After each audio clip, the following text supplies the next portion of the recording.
Britain's annual waste mountain, big enough to fill every truck on a 6-lane motorway from London to Tokyo. And it's set to grow even bigger, unless we face up to the problem of waste.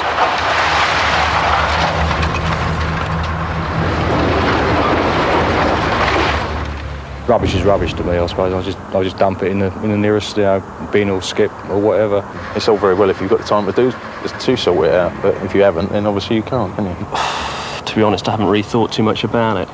Because we're not using chemicals and things, most of it's biodegradable anyway. Apart from plastics, I don't really know what you could do with those anyway. Whilst many people feel that there isn't anything they could do which would make a difference, in fact there is. Almost everything you do every day has a detrimental effect on the environment. How much copper cable gets chucked away into the nearest rubbish skip when it could easily be recycled? And what about the old lead-acid batteries? Dumped with general waste, they end up at a landfill site where they leak and cause serious environmental damage. How many pieces of paper, many of them virtually blank, find their way into your bin? This could be cut down by using both sides of paper, particularly when photocopying. Your share of this damage may seem very small, but it's these small effects that build up.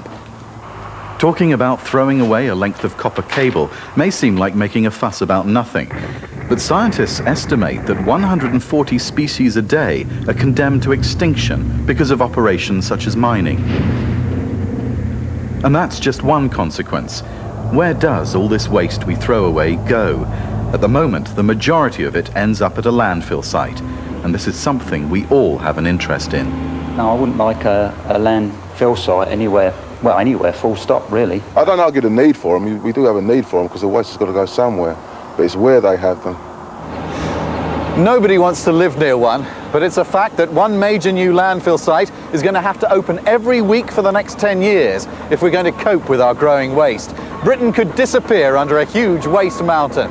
It's not just that. Methane and carbon dioxide are produced, adding to the risk of global warming. Today, waste is everybody's problem. We're going to have to change our attitude of being a throwaway society, or be prepared to face the consequences. Trying to come to terms with the scale of the problem, the government have brought in tighter legislation to make industry avoid pollution. Both individuals and companies share the responsibility to make sure that all waste is safely dealt with. In legal terms, this is known as the duty of care. BT have put systems in place to comply with the legislation. Only as a last resort should waste be thrown away. Look first at other options. Can it be repaired, reused, or recycled so that raw materials are not used unnecessarily to produce new items? Last year, 42,000 tyres were collected for recycling. This would form a column 44 times the height of the BT Tower in London. BT's approach to manage waste relies as much on you as it does on the systems and contracts set up to achieve it. Success depends on the correct handling of waste. Legally, you have a personal responsibility to make sure you know what waste you create and how to get rid of it safely. And if you're actually organising a disposal contract, then you must make sure that a transfer note is signed. Whoever your contractors are, forms like these are required by law. Well, I mean, waste is not categorised. It's just, waste is waste. It all goes the same place in the end. Don't know. I've no idea what categories are, so no, I have no idea. BT have put all waste into one of 3 categories. Category 3, hazardous waste. This is inherently dangerous to humans and to the environment. This means things like oils, fuels, and chemicals such as brake fluid. All hazardous waste needs to be handled very carefully. Category 2 is for engineering and operational waste. These are items such as scrap telephones, cables, and tyres. These are seen as medium-risk waste because while they are not dangerous in themselves, they have the potential to be so if they're not disposed of safely. For example, burning tyres produce some very toxic fumes, harmful to humans and to the environment. Category 1 is waste that is low risk. things like office, catering, and other general waste. If you have any doubt what to do with your waste, or if you think you could be handling hazardous waste, then refer to the Waste Guide. This lists all waste and lets you know how it should be disposed of. National contracts have been set up for the safe disposal and recycling of hazardous waste. And for some types of waste, you'll need to complete special consignment notes, as well as the standard transfer note.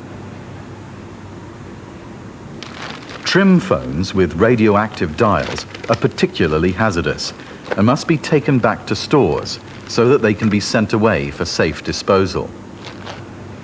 It's very important not to mix hazardous waste such as paint or resin packs with general waste. In the first place, both BT and the person responsible would be prosecuted. Secondly, the general waste would then be contaminated and would need to be treated as hazardous waste, a costly process. And if nobody found out, that would be even worse. The contaminated waste is likely to be dumped at a landfill site with general waste and could end up in our drinking water. Care needs taking not only with hazardous waste, but also with Category 2 waste, which has the potential to become toxic. Operational scrap, such as telephone equipment and cables, should be taken back to the stores where they can be collected for recycling.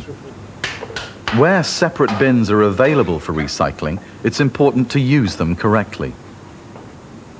Other Category 2 waste, such as fluorescent tubes or oil containers, will need special treatment, and you will need to contact the Building Services Customer Centre. Lastly, we have general waste, Category 1. While this is potentially less damaging to the environment, how it's handled can't be ignored. Have a look at these photographs taken recently by BT people at sites around the country. The quality of these Polaroids may be poor, but you can see enough to see that the sites are looking pretty grim. Would you like to live next door to that? General housekeeping is important. Remember to only put compressible waste into front-loading skips, otherwise damage can be caused. There are often different bins for non-compressible and compressible waste. Non-compressible waste only goes into the open skips, otherwise this can also cause damage. Even in the office, make sure that all recyclable waste goes into the special bins provided. If you're not sure about the category, then you can look it up in this, the BT Waste Guide. Knowing what waste you create is very important, because only when you know what it is, can you know what to do with it. Don't let just anyone take the waste away from your site. You must use authorized BT contractors.